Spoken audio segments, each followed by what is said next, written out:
இங்க இருந்து மேலே இருந்து எல்லாரையும் விட நான் தான் ரொம்ப தூரம் போகணும். பக்கத்து தெரு உள்ளவங்கலாம் ஃபர்ஸ்ட் அனுப்பிட்டாங்க. ஆமா. இப்ப கடைசியா அவங்க பேச அனுப்பி இப்ப விட்டாங்க. நன்றி. ஆமா. இயக்குனர் சங்கர் சாரதி. நிறைய பேர் ஆடியோ லான்ச்சுக்கு கூப்பிடுவாங்க. ஒருவோட கூப்பிடுவாங்க. இப்பெல்லாம் அது கூட இல்ல. நாளைக்கு ஆடியோ லான்ச் இன்னைக்கு நைட்டு கூப்பிடுறது. சார் நாளைக்கு வந்துருக்கு சார். ஆனா அவர் ஏறத்தாழ 1 மாசம் முன்னாடி கூப்பிட்டார். ஒரு ஆடியோ லான்ச்சுக்கு 10, 15ஓட ஒரு டைரக்டர் கூப்பிட்டாருன்னா இவரா தான் இருக்கும். அவ்வளவு விடாமுயற்சி. ஒரு ஆடியோ லான்ச்சுக்கு ஒரு விஐபி கூப்பிடுறதே இவ்வளவுன்னா படம் பெரிய அளவில் பண்ணியிருப்பாரு. முதல்ல என்னடா வள்ளுவன் வச்சிருக்காரு அவனு யோசிச்சுட்டே இருந்தேன். அப்ப வந்துட்டு மிகப்பெரிய ஒரு ஆன்மீகவாதி அப்படின்ட்டு. ஆமா, ஆன்மீகத்தில் இருந்தா தான் அந்த மாதிரி தலைப்பு வைக்கிறதுக்கு ஒரு தைரியம் வரும். என்ன வள்ளுவன் இப்ப ஜாதி பேர்லயே அந்த இன்லா கூட இரு வைக்க சொல்றாங்க. இப்போ ஜாதிகளுக்கே இருன்னு சொல்லும்போது நம்ம வள்ளுவர்னு வைக்கணும். ஒரு வள்ளுவன் வச்சுட்டோம். ஆனா கீழே போட்டார் ஒரு இவன் வன்முறையாளன் தானே. ஆமா, வள்ளூர் கையில் உள்ள எழுத்தாணியை எடுத்துட்டு கத்தியை கொடுத்துட்டாரு. இப்போ உள்ள சூழ்நிலை திருவள்ளுவர் இருந்திருந்தா அவரு கத்தி எடுத்திருப்பாரு. ஏன்னா அவ்வளவு அநியாயம், அவ்வளவு அக்கிரமம், எங்க பார்த்தாலும் கொலை கொள்ளை கற்பழிப்பு, இவங்கெல்லாம் எழுதி திருத்த முடியாது, குத்தி தான் திருத்தம்னு அவரு கத்தி எடுத்திருப்பாரு. அதனால ஒரு வகையில வர வைக்கணும்.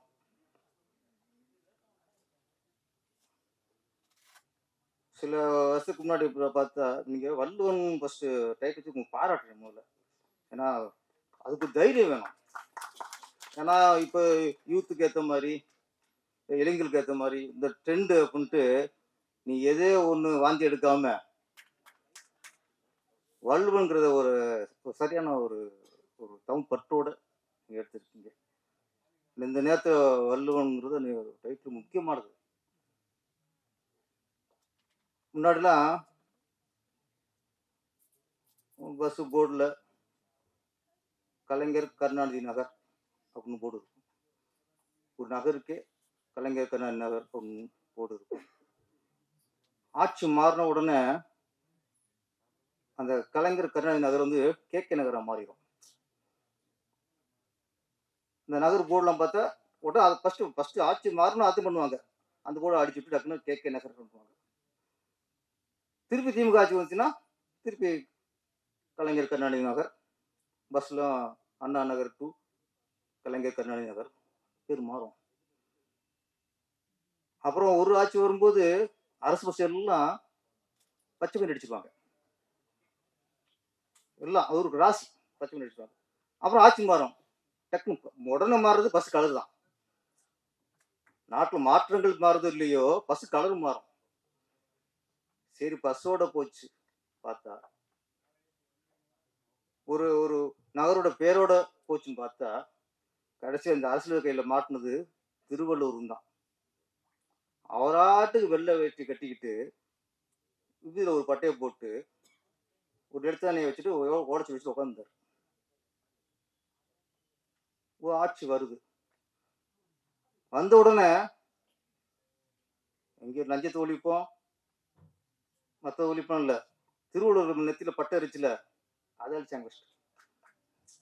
ஒரு முக்கியமானதுல இப்போ அதை அழிச்சிட்டாங்க. அதை அழிச்சிட்டு நெத்திய மூலியாக்கி உட்கார வச்சிட்டாங்க திருவள்ளுவரை. அப்புறம் இந்து பற்றாளர் வராங்க. இவங்க என்னடா திருவள்ளுவர் நெத்தியில பட்டை அடிச்சிட்டாங்களேன்ட்டு இவங்க அப்போது நெத்தியில மட்டும்தான் பட்டை இருந்துச்சு. இவங்க என்ன பண்ணாங்க, திருவள்ளுவருக்கு நெத்தி இல்ல நெஞ்சு இல்ல, இங்க ஒரு பட்டை இங்க ஒரு பட்டை இங்க ஒரு பட்டை, கையில 3 பட்டை, ஒரு பட்டை 7, 8 பட்டை ஆயிடுச்சு. வெள்ளை வெட்டியை காவிய மாத்திட்டாங்க. ஒரு அரசியல் கையில ஆட்சி மாறினா பஸ் கலர் மாறலாம், ஏன் அங்க திருவள்ளுவர் மாறுறாரு? அவரே இதை பாடுபடுத்துறிய, அது என்ன பாவம் பண்ணாரு?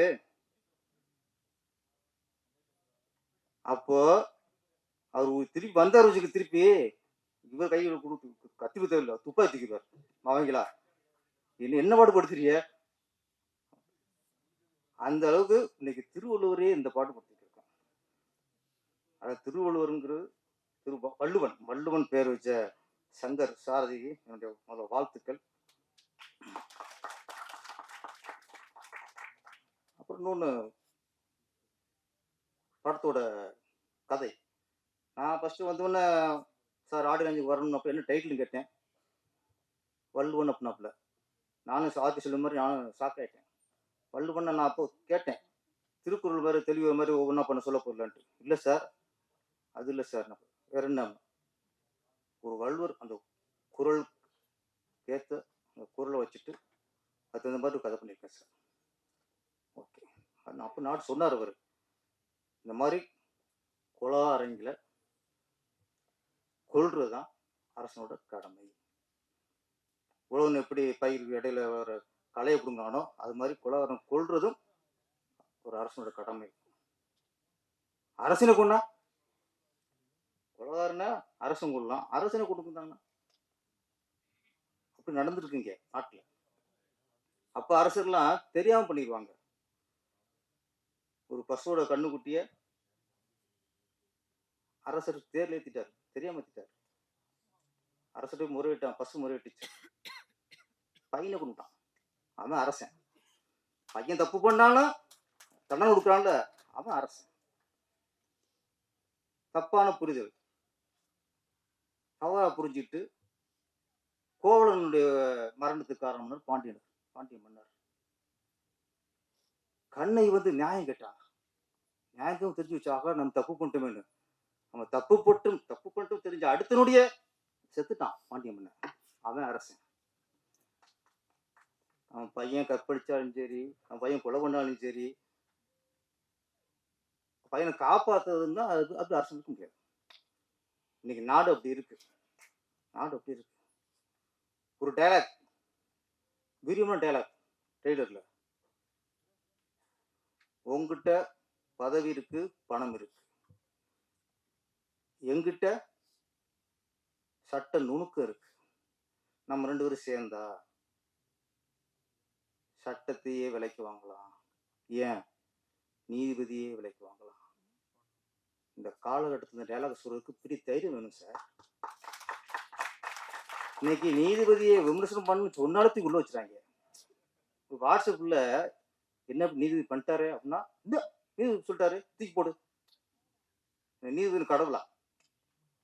அரசனே தப்பு பண்றான், ஆண்டவனே தப்பு பண்றான்,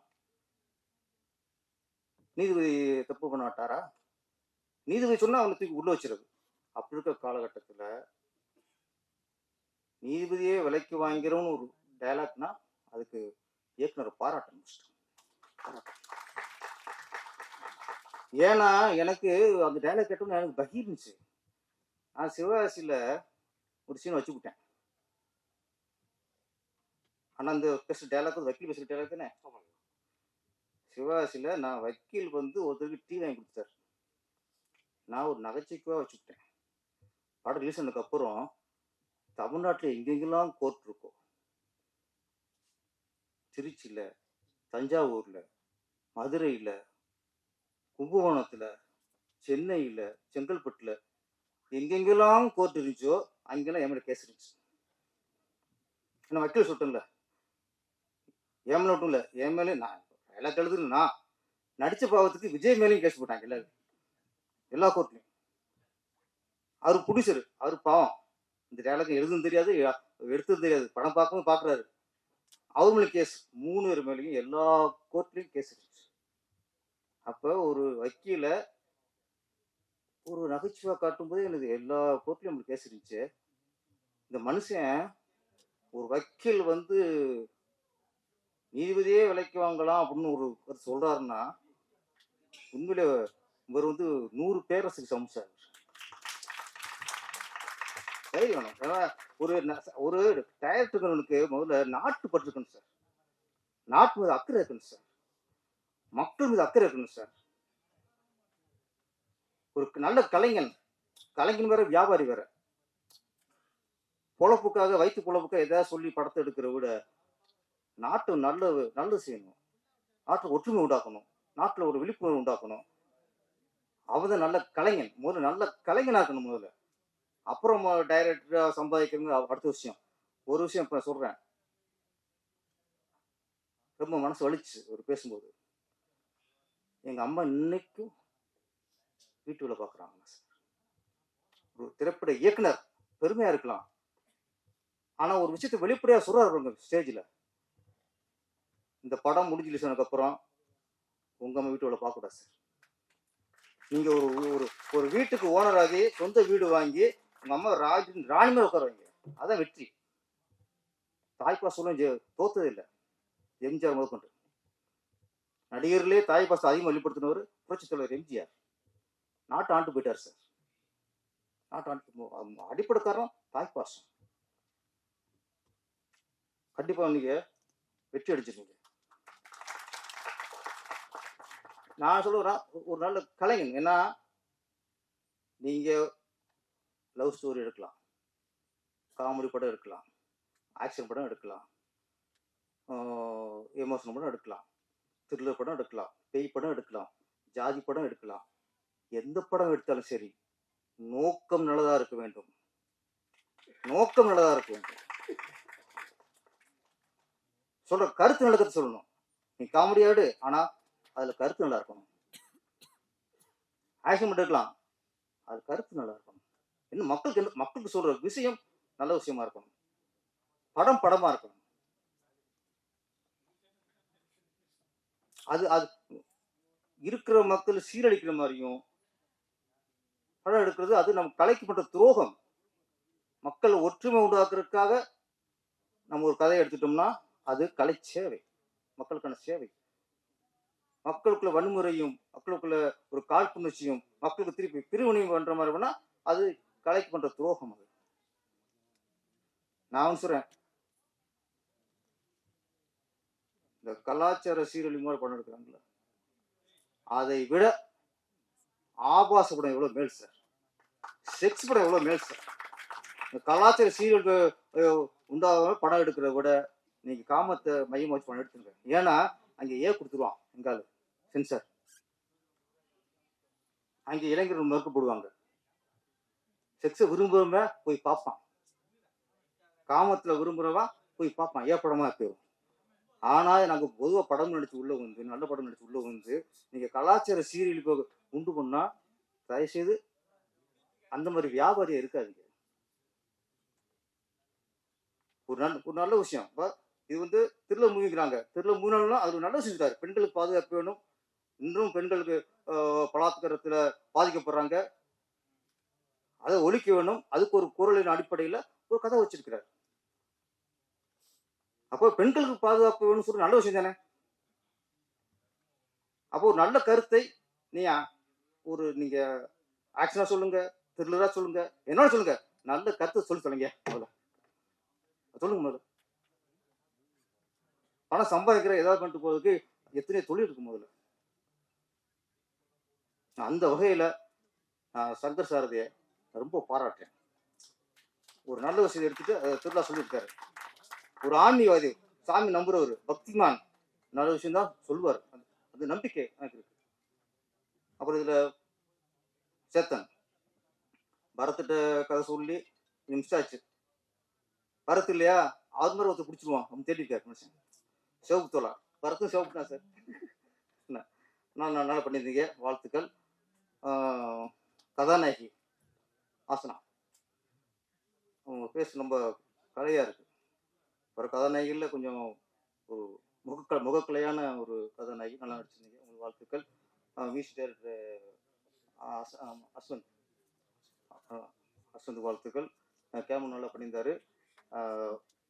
வள்ளுவன் மிகப்பெரிய வெற்றி அடைய வேண்டும். ஏன்னா இது எல்லாரும் உண்மை அழைச்சிட்டாங்க, எல்லாரும் உண்மை அழைச்சிட்டாங்க. எனக்கு வந்து இதுல வந்து சும்மா ஒரு படம் எடுத்தோம் அதெல்லாம் இல்லை. இவரோட உழைப்பு, ப்ரொடியூசருடைய இன்வால்மெண்ட்டு, கதாநாயகன் கதாநாயகி நடித்த வில்லன்கள் எல்லாருமே நல்ல இன்வால்வ்மெண்ட் படிச்சு நடிச்சிருக்காங்கிற விஷயம் இந்த மேடையில் தெரிஞ்சது. இவ்வளோ கூட்டம் வந்திருக்குல்ல, அதுல தெரிஞ்சு போச்சு. ஏன்னா கொஞ்சம் மழை வந்தாலே பாதி பேர் மழையை காரணத்தில் வராமல் போயிடுவாங்க. மழை அடிச்சாலும் புயல் அடிச்சாலும் எது வந்தாலும் இந்த வள்ளுவன் திரைப்படத்துக்கு ஆரோக்கியத்துக்கு வரவே வந்தீங்க பாருங்க. உங்களுக்கு நன்றி. இதுவரை பொறுமையா இருந்த நம்முடைய சகோதரர்களுக்கும் மீடியாக்களுக்கும் நன்றி, வணக்கம்.